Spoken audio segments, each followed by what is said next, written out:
Welcome to English owl. दोस्तों, आप सबका बहुत बहुत स्वागत है आपके अपने YouTube channel the English owl पर। मेरा नाम है अनुपम दुबे। CUET 2024 में क्या चेंज होने वाले हैं? अगर आप ये थंबनेल देख करके इस वीडियो को क्लिक करके देख रहे हैं तो आपको घबराने की जरूरत नहीं है। यहां पर ये एक क्लिक बेट की तरह से नहीं इस्तेमाल किया गया है, बट ये बात सही है कि कुछ चेंजेस CUET 2024 के पैटर्न में किए जा सकते हैं। बट वो अच्छा है या बुरा है, ये आपको ये पूरा वीडियो देखने के बाद डिसाइड करना होगा कि वो चेंजेस हैं वो क्या इन फेवर ऑफ स्टूडेंट्स हैं या नहीं है। ये सब आपको वीडियो के अंत तक पता चल जाएगा। लेकिन अगर आप इस चैनल पे पहली बार आए हैं CUET को सर्च करते हुए, तो प्लीज सब्सक्राइब कर लें, जिससे आपको टाइमली अपडेट और आपका इंफॉर्मेटिव के साथ साथ एजुकेशनल कंटेंट भी टाइमली डिलीवर होती रहे आपके पास। इस वीडियो के बारे में देखते हैं। मैं आपको सबसे पहले 2022 और 23 का CUET का पैटर्न था, इसके बारे में आपको लेके जाना चाहता हूं। यहां से देखते हैं 2022 का अगर आप पैटर्न देखें तो एप्लीकेशन जो रिलीज डेट था वो 6 अप्रैल 2022 था और लास्ट डेट अप्लाई करने का था 22 मई। ठीक है, और एप्लीकेशन करेक्शन की डेट दी गई थी 25 मई से 31 मई के बीच में। फिर बीच में एप्लीकेशन रीस्टार्ट हुआ था 27 मई से 31 मई के बीच में। बाद में फिर एक छोटे से पीरियड के लिए 23 जून से 26 जून तक ये करेक्शन डेट थी या रीस्टार्ट हुआ था बीच में थोड़ी सी पीरियड के लिए।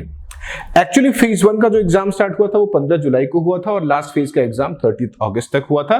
फिर यहां पर आप देख सकते हो कि जो एग्जाम है ये फेज 5 का है, फेज 6 का अलग अलग एग्जाम है। 30 अगस्त को फाइनली एग्जाम खत्म हो गया था, यानी 15 जुलाई से एग्जाम स्टार्ट होने वाला 30 अगस्त को खत्म हुआ। 45 डेज यहां पर लग गए थे इस एग्जाम को कवर करने में। ये सारी चीजों का रिलेवेंस है इस वीडियो में, इसलिए मैं आपको बता रहा हूं। आंसर की इसका 8 सितंबर 2022 को आया था, रिजल्ट 16 सितंबर को आया था और काउंसलिंग 17 सितंबर को स्टार्ट हुई थी। यानी अगर आप देखें तो मच ऑफ टाइम जो था, बहुत ज्यादा टाइम इन्वॉल्व हो गया था एडमिशन प्रोसेस में। सिंस पहली बार हुआ था बहुत से टेक्निकल ग्लिचेस थे, टाइम ज्यादा लग गया था। सेशन जो कि जुलाई में स्टार्ट हो जाना चाहिए था, समहाउ मिड अक्टूबर के आसपास वो स्टार्ट हुआ था। बट ये कोविड इंपैक्टेड सेशन था, तो ये होना बहुत टेंशन की बात नहीं थी, बहुत लाजमी था कि ये होना था। अब अगर 2023 की बात करें, आप देख सकते हो ये जो भी इंफॉर्मेशन है वो CUET.summers.ac.in की वेबसाइट से ही उठाया गया हुआ है। 9 फरवरी को स्टार्ट हुआ था online application form. Last date पहली बार इसकी 12 मार्च थी अप टू 11:15 PM। फिर करेक्शन का डेट था 2nd week of May, exam पहले ही आ चुका था हुआ, और डेट ऑफ एग्जामिनेशन दे दिया गया था 21 मई से 31 मई के बीच में। बट इवेंचुअली अगर आप देखोगे तो डेट ऑफ रिसीविंग एप्लीकेशन थोड़ा बढ़ाया गया था और लास्ट में 11 अप्रैल तक एडमिशन लिया गया, यानी 12 मार्च से 1 महीने तक उसको एक्सटेंड करके 11 अप्रैल तक लेकर के आ गया था। आप देख सकते हो कि प्रोविजनल आंसर की 29 जून को आया था और जो एडमिट कार्ड था वो 22-23 जून को, जो ये वाला था उसके लिए रिलीज हुआ था। बट प्रोविजनल आंसर की 29 जून तक आ गया था और लास्ट में 15 जुलाई को इसका रिजल्ट आ गया था। ये 2023 का कैलेंडर था, तो मैंने आपको 2022 और 2023 का कैलेंडर दिया था। लेकिन यहां भी गौर करने वाली बात यह है कि अगर आप देखोगे कि जो एग्जाम स्टार्ट होने वाला था, लेट्स से जो एग्जाम एक्चुअली स्टार्ट हुआ था 11 मई को, यहां पर लिखा 21 मई को स्टार्ट हुआ था, वो एग्जाम 23 जून, तो इसका जो आखिरी एग्जाम था वो 27 जून को तक हुआ था। यानी पहला एग्जाम चला आपका 45 दिन के लिए और जो दूसरा एग्जाम चला वो लगभग वो भी आप मान के चलो कि 45 डेज प्लस माइनस 1 और 2 डेज हियर एंड देयर। तो दोनों ही एग्जाम 45 दिन चले। उसकी रीजन ये थे कि टेक्निकल ग्लिचेस पहली बार भी था और टेक्निकल ग्लिचेस दूसरी बार भी था। तो उसका लर्निंग क्या है? अब आ जाते हैं हम इस न्यूज के ऊपर जो यहां पर दिया गया हुआ है। ये न्यूज जो रिलीज किया गया ये 1 नवंबर 2023 को रिलीज किया गया था। यहां पर इसके जो इंपॉर्टेंट अपडेट है, कहा गया है CUET UG is set to be lighter and tighter, यानी हल्का भी होने वाला है और टाइटर भी होने वाला है। तो टाइटर कहने का मतलब ये नहीं है कि पेपर का पैटर्न डिफिकल्ट हो जाएगा। ये क्या है इसको थोड़ा और समझेंगे next year with the reduction in the maximum number of subjects and aspirant would be eligible to choose from and the exam having to be completed within 2 weeks. तो टाइटर का मतलब यहां पर टाइम के सेंस में है कि ये कम टाइम में हो जाएगा। आपको पता होगा कि CUET UG में एक जो कोई स्टूडेंट है वो मैक्सिमम 10 सब्जेक्ट्स अपीयर कर सकता है, मैक्सिमम 10 सब्जेक्ट्स अपीयर कर सकता है। यहां पर आप देखोगे, यहां पर लिखा हुआ है कि 2022 के पैटर्न में ग्लिचेस थे, 2023 में भी ग्लिचेस थे। तो एनटी के जो डायरेक्टर हैं सुबोध कुमार सिंह, उन्होंने कमेटी को जो जो इन्फॉर्मेशन दी हुई है वो बताया हुआ है कि क्या क्या होने वाला है। क्या क्या चूज कर पाएंगे।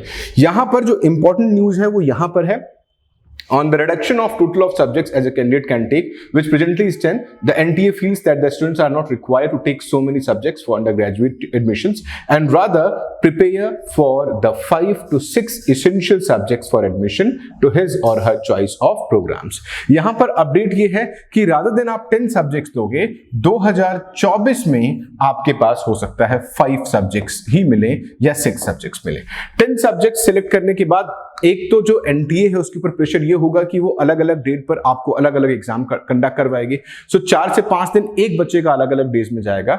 अगर आपके 5 या 6 सब्जेक्ट होंगे तो आप सिर्फ 2 दिन में ही वो एग्जाम शेड्यूल अपना कंप्लीट कर पाएंगे। आगे जो इंपॉर्टेंट अपडेट है वो कहता है the syllabi of the domain and language subject is also likely to be based on the rationalised syllabus. यहां पर वो रेशनलाइज्ड सिलेबस की बात करता है, said an advisory committee member. यहां पर उन्होंने शिफ्ट के बारे में बात की है।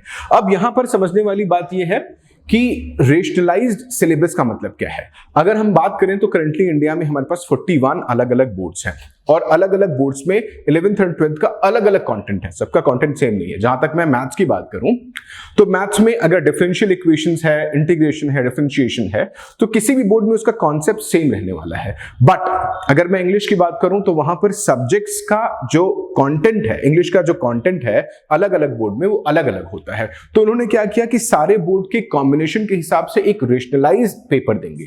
वहीं पर डोमेन के साथ भी ये प्रॉब्लम है कि कहीं पर ऐसा होता है कि 12th का जो कंटेंट है वो 11th में आता है और 11th का कंटेंट 12th में आता है।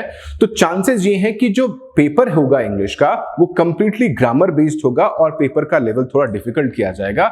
वहीं पर जो आपका डोमेन सब्जेक्ट है उसमें चांसेस ज्यादा इस बात के हैं कि जो सीबीएसई का पैटर्न है उससे हट करके थोड़ा एक वाइडर स्कोप दिया जाए, जहां पर जितने भी बोर्ड्स हैं उन सबको एकोमोडेट किया जा सके। इसीलिए उन्होंने रेशनलाइज वर्ड का इस्तेमाल किया है कि सबको बराबर इक्विटेबल पोर्शन ऑफ प्रेजेंटेशन सारे के सारे बोर्ड्स को मिल जाए, लैंग्वेज में भी, और equitable portion of representation domain के सब्जेक्ट में मिल जाए। यहां पर ये उनका रेशनलाइज का लॉजिक है। एक चीज और यहां पर अपडेट क्या दी गई थी, अपडेट ये थी कि जब हम 2022 की बात करते थे तो यहां पर लिखा होगा कि जो यूनिवर्सिटीज थी वो 90 थी और 2023 में 242 यूनिवर्सिटीज थी, but as per data 249 universities और कॉलेजेस ने प्रेफरेंस शो किया था। इस बार उम्मीद ये की जा रहा है कि लगभग 300 प्राइवेट यूनिवर्सिटीज और एस्टीम यूनिवर्सिटीज ऐसे होंगे, ये कॉलेज होंगे जो सीयूटी का स्कोर कार्ड वैलिड मानेंगे। इनके ना लेने का एक रीजन ये था कि आप टाइमलाइन देखो कि जब इन यूनिवर्सिटी के एग्जाम एडमिशन प्रोसेस खत्म हो जाता है तब सीयूटी का एडमिशन प्रोसेस स्टार्ट होता है। तो इनका ये कहना है कि सीयूटी होने के बाद आप ये लास्ट लाइन देखें यहां पर, according to Ananya Mukherjee, Vice Chancellor of Shiv Nadar, an institution of eminence, we have started accepting CUT scores in the latter part of the admission from this year, and I have to say that the equality of the students has been impressive. यानी CUT के होने के बाद से जो number of students admit किए जाते हैं इन प्राइवेट यूनिवर्सिटीज में या कॉलेजेस में, उनकी क्वालिटी बहुत इंप्रूव हुई है क्योंकि वो एप्टीट्यूड क्लियर करके आ रहे हैं।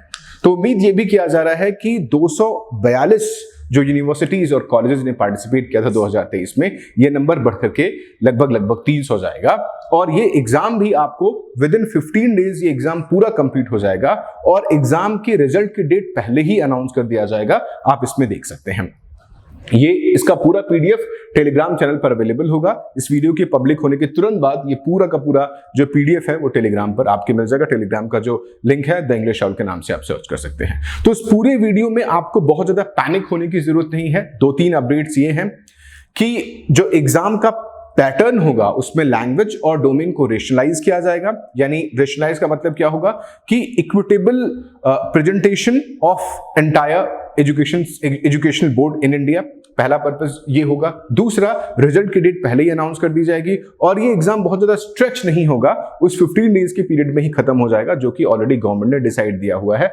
15 मई से लेकर के 31 मई तक।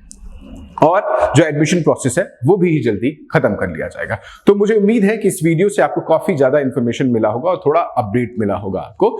तो अगर आपको सीयूईटी के लिहाज से कोई भी डाउट है, कोई भी अपडेट है, तो इन गिवन नंबर्स पर आप कांटेक्ट भी कर सकते हैं और आप प्लीज चैनल को सब्सक्राइब जरूर करें और इस वीडियो को लाइक जरूर करें जिससे हमें थोड़ा अच्छा लगे। Thank you so much.